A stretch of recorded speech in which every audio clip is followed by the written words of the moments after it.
Hello there and welcome to Budget Recap. This is day 5 and this is the closing conversation we'll be having. We have in studio with us the Honorable Prime Minister, retired Brigadier Mark Phillips. Thank you for taking the time out to be here with us. Okay, thank you, Mr. Jasper. Yes. Gasper. And indeed, as you know, I was overseas on travel duty representing Guyana in Argentina at a conference, and but I made the effort to be back here to join this week of debates, before the closure this afternoon or this evening. So I was lucky to be back here on Thursday morning. So I joined the debate sometime yesterday afternoon. Beautiful. Well, Minister, in recapping on your presentation this afternoon, we understand your opening statement was that the 781.9 billion will focus on sustainability. That is to build a prosperous Guyana. In short, could you share with us how this the government intends to make this possible? I know we've spent the 5 days explaining all of that in further detail, but in capsule, you can break that down for us. Well, like in any plan, and the budget is a plan. You have measures to deal with the issues at hand. Immediate short-term measures. You have measures to deal in the medium term, 2 to 5 years, and you have measures to deal with the long term. So in the budget, you will have measures to bring immediate relief to the issues affecting the people today. And you would have heard a lot this week about those issues, right? And you would have also heard about the transformative plans, the gas to energy project, the bridge across the Demerara River, the roads into the interior, the Linden Suez Dyke Highway, the West Demerara Highway, the East Demerara Highway, the highway going over the river to Berbice. These are all the transformative infrastructural programs that will take Guyana forward, that will make Guyana a better place for all of us, that will make Guyana attractive to investment, foreign direct investment. The gas to energy project, a big one that will take up a lot of money this year. That is a project, on its completion, will reduce the cost of energy throughout the Demerara-Berbice interconnected system. Now, that has a multiplier effect. Just like when fuel price increase, it has a multiplier effect. Reducing the cost of energy has a positive multiplier effect in the sense that it will attract investors who will now want to set up businesses in Guyana, manufacturing business, other service-oriented businesses. The cost of almost everything that you pay for in terms of goods and services that are going to be manufactured in Guyana will stabilize and likely to be lower than what you're paying for today, just because you will be getting electricity, power, at a far lower price than what you're paying for today. Today, between 25 and above US cents per kilowatt hour we're paying. With the gas to energy project coming on stream by the end of 2024, we're making the investments now, right? We're starting the project now. We're providing for the forced payments last year and this year budget. That project will come on stream by the end of 2024. So sometime early 2025, we will start reaping the benefits of that project. Beautiful. The bridge is likely to, the bridge across the Demerara River is likely to be completed in that same time frame. The roads that I talk about, the new Suzdijk-Linden Highway, the road from Linden to Mabura, and then further on going right into Lethem. The roads on the east coast and other coastland roads and highways are likely to be completed by 2025. Wonderful. And that will transform. I may sound like a dreamer, but it is more a vision, a collective vision that the PPPC government, we have for Guyana, and we are committed to implementing all the projects to ensure that vision is realized. Now, in addition to the projects, there are several programs that we can talk about, because if you're talking about all these infrastructural projects, new hospital, new schools, housing scheme, new roads, you have to have programs to improve the people, the employability, the skill levels. So you would have heard about the work of the Board of Industrial Training through the Ministry of Labor. You've heard about the Gold Scholarship, increase scholarships, the University of Guyana, the Guyana Teachers Training, the Guyana Teachers Training College. You're not only doing in-person training, but they are also doing online, so they have a larger cohort of students, teachers that they can train every year.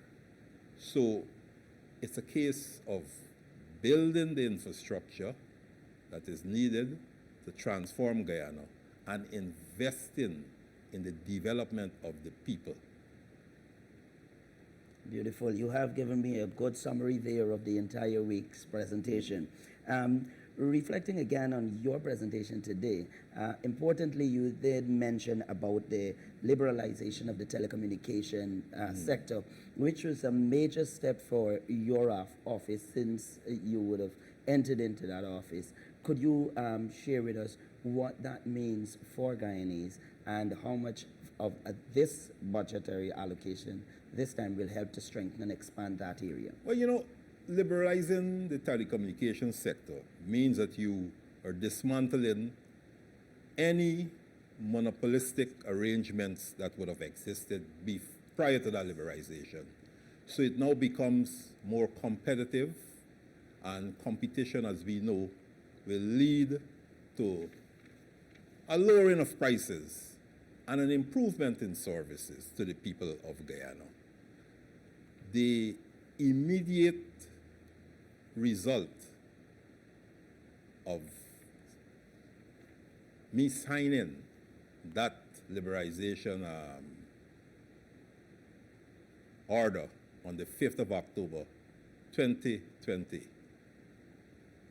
almost instantly resulted in a reduction in the price. Everyone in Guyana was paying for phone calls, paying for data, internet connectivity, you name it. And more players start rapping on the door to enter into the market, and existing players were requesting to improve their services. So today we have several providers, more providers offering a wide variety of services. And it is getting better every day. Recently, we had a provider who unveiled their 5G service now in Guyana. That's available in Guyana. But I'm not here to advertise whatever service a particular provider may be providing. But the message is there. Liberalization was the way to go. And you know what is disappointing? In the previous PPPC government, we had started the process. Unfortunately, we lost the election in 2015, but we would have expected that the new government, formed by the APNU-AFC coalition, would have continued, and we would have had that liberalization before, long before the 5th of October 2020. Unfortunately, that was not done. However, it remained one of the manifesto promises we made to the people, and we had to deliver. And I'm happy that we did deliver. Very well. Getting down to the opposition statement, because he would have came on, leader came on after. Of course, he kick-started with some direct statement to you as it relates to your reference to the Ocean View COVID Yes. hospital. But that, as it is, I don't wish for you to respond to that, but you can choose to if you wish. However, he would have mentioned that Guyana would have been basically without poverty within the 70s and 80s, because he started a statement by saying Guyana did it without oil. Within the 70s and 80s, there was no poverty, basically, and that was terminated in the 1990s under the PPP. What's your response to that? Well, you know, perhaps if I start with the COVID-19 hospital, that will help the wider Guyanese society to understand why the leader of opposition will make such statements about the 70s and the 80s. What they did at Liliandal, they converted a hotel into what they claim is supposed to be an infectious disease hospital to deal with the COVID-19. But at that time, you will recall, they already suffered a defeat at a no confidence motion. We should have had elections within 90 days, and by my reckoning, elections should have been the latest April 2019, but they continue to remain in office, right? They violated the Constitution, and they perhaps felt that, you know, trying to rush some of these projects will perhaps lead to some sympathy by the wider Guyanese population for the coalition government. But the reality is the government was already, as far as I'm concerned, a caretaker government, and everybody in Guyana was focused on the next election. The long and short of it is that they bypass all the right procedures in terms of requirement for, you know, meeting the tender process in Guyana, and they started the construction of that hospital. And as you know, COVID, we had our first case in March 2020. So there was need for such a facility. But what they did was they painted the building, they did some renovations, but they never equipped the building. So at the time of the cutting of ribbon and unveiling of the plaque, that was not an hospital. They had good intentions of making it a hospital.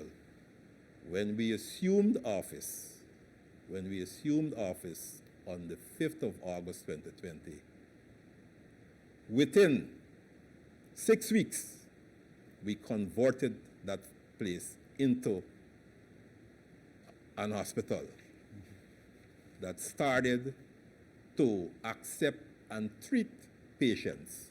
So as I went into the building, there's no possibility of me being infected or me being treated for any infection I would have had, because it was not an hospital.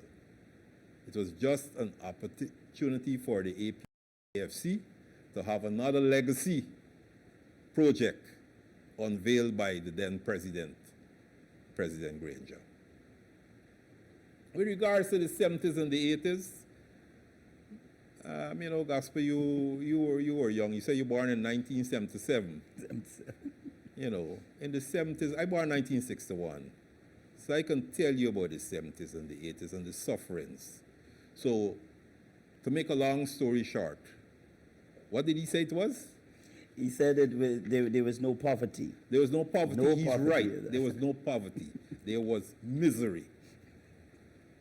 there was misery in Guyana.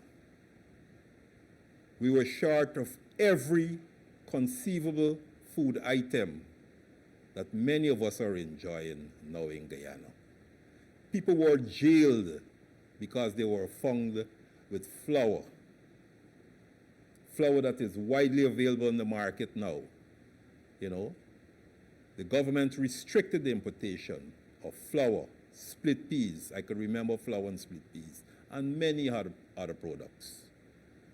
And whenever, for some reason, they had any of the restricted items available, you had to line up long lines for a small amount of flour, a small amount of sugar, which was incidentally produced here, a small amount of split peas if it was available. You know, you had what you call the Knowledge Sharing Institute, where you had to go and line up to buy the mixed fish, you know. And I could go on, right? You had cases of scurvy, right? Diseases were affecting people that we have not seen before that critical time in the 70s and the 80s when we had all these shortages. The economy was in shambles in Guyana. At that time, I was a young officer in the Guyana Defense Force. I joined the Guyana Defense Force in 1980. So I know about finishing my secondary education in Linden, enduring the misery of the late 70s, and serving on the borders of Guyana, defending this country, this beloved country of us, serving on the borders in Guyana, and not having the right type of, you know, food stuff that we would have required for the troops on the border. So we had to make do with whatever was sent in, but we had a mission to defend our country. I proudly, among many others, young officers and soldiers who served during that time, defended this country, notwithstanding the shortages. And not only in food stuff, equipment. And, you know, I wouldn't go on because I don't want, you know, to get into too much of sensitive security-related matters. But we had an economy in shambles, but as proud, young, patriotic Guyanese, we had to do what we had to do in terms of securing Guyana. And that's why I'm here today. Well, one of the things that he would have said in wrapping up his presentation was actually it's up your alley. Basically, talk about cheaper electricity from power source such as solar energy, and this is one of his call. However, we would have heard throughout the debate them having to put a seizure on the Amila Falls, which was also one of the possible source of cheaper electricity. Your thoughts? But you know, we made a commitment even since the last PPPC government. As you can recall, 2009, we had the low carbon development strategy. With this government now, we have the low carbon development strategy 2030. But since then, we were investing in renewable energy. We recognize the importance of utilizing solar power to, you know, provide energy to the remote areas, especially in Guyana. And we would have invested in the first set of household solar panels that was issued throughout the hinterland area to all the communities in the area. That was done by the previous PPPC government. We have another set of solar panels, right? In the first tranche will be 10,000 panels. We expect this year to be distributed, but at the end of that project, some 30,000 solar panels will be distributed to households throughout the hinterland of Guyana. We have an ongoing PV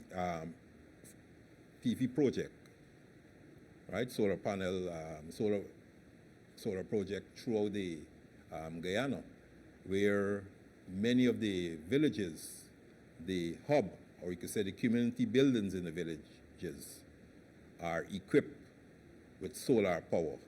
So, you know, children could have the electricity to run their computers, right, to study at night, you know, to utilize the learning resources center, the school, the medical centers, you know, in those communities, right, will have power through solar.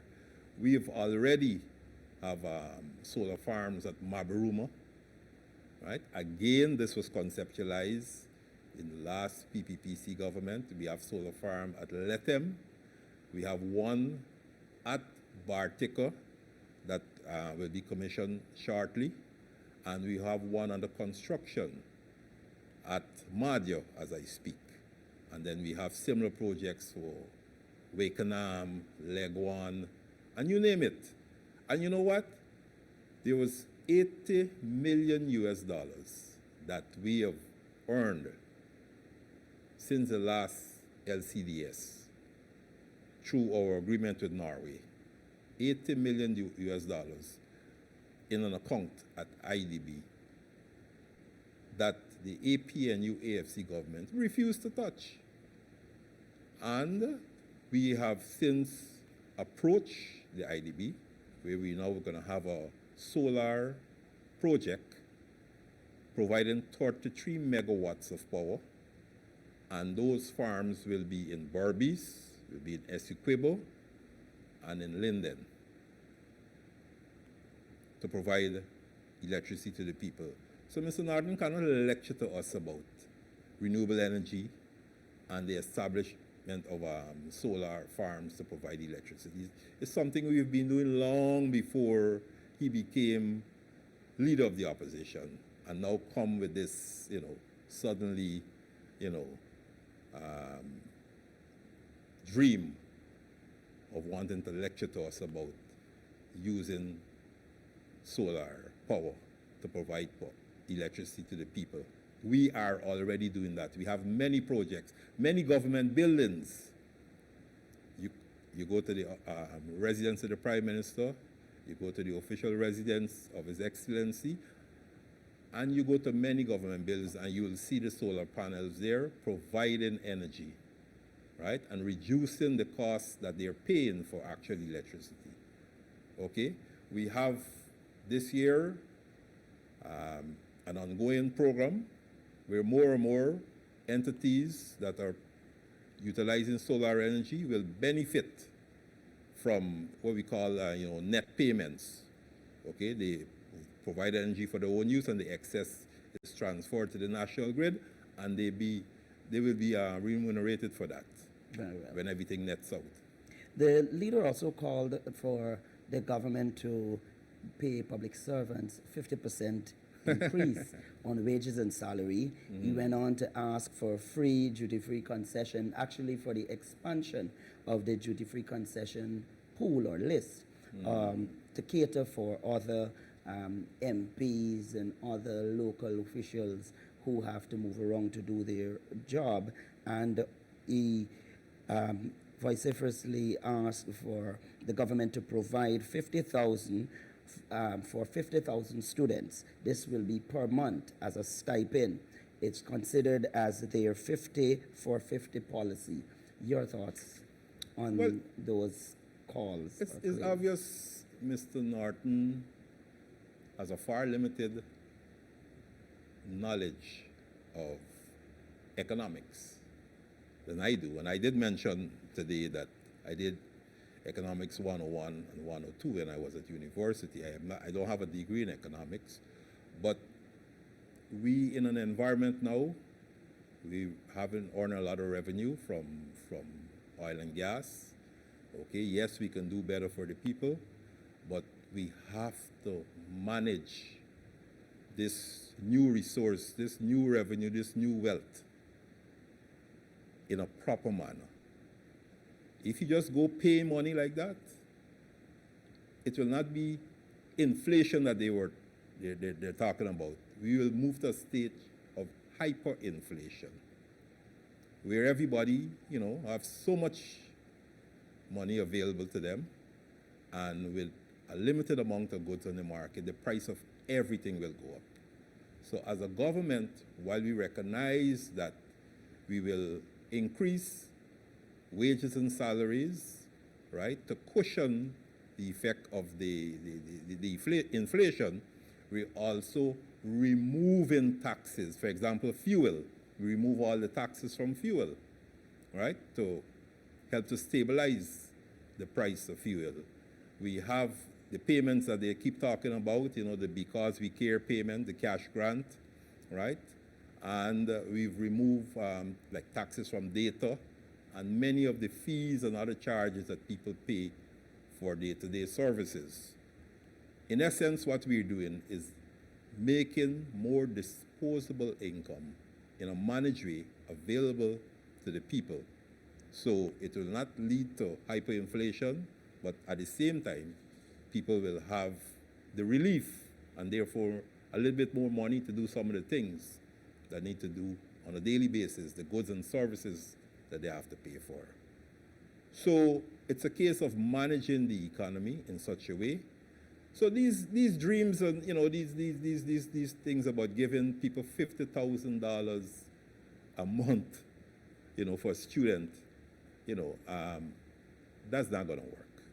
It's not going to work. We already given each student this year $40,000, and it's going to increase every year because in our manifesto, we decided that it will increase every year until it reaches $50,000 in 2025. But bear in mind, we started this in a previous PPP government when we gave $10,000 per student in 2014.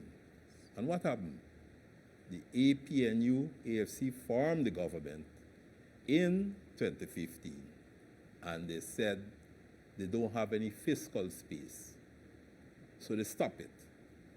It only restarted when we assumed the government in 2020. And here we have Mr. Norton telling us not to give the 40 we given this year, but to give 50,000. What do you call it, 50 by 50? 50 by 50 policy. Okay. Or 50 for 50. The people in Guyana already know that we have restarted it in 2020, and they know you're going to ask anybody in Guyana, they know that it will grow every year, and it will reach $50,000 per student in the year 2025. I hear you. In the next coming days, or should I say for the new week, we will be hearing the consideration for the line-by-line items, and that will be followed by the passage of the budget. What can the Guyanese people expect to see, at least for the first half, or let's say the first quarter of 2023, coming out of budget 2023?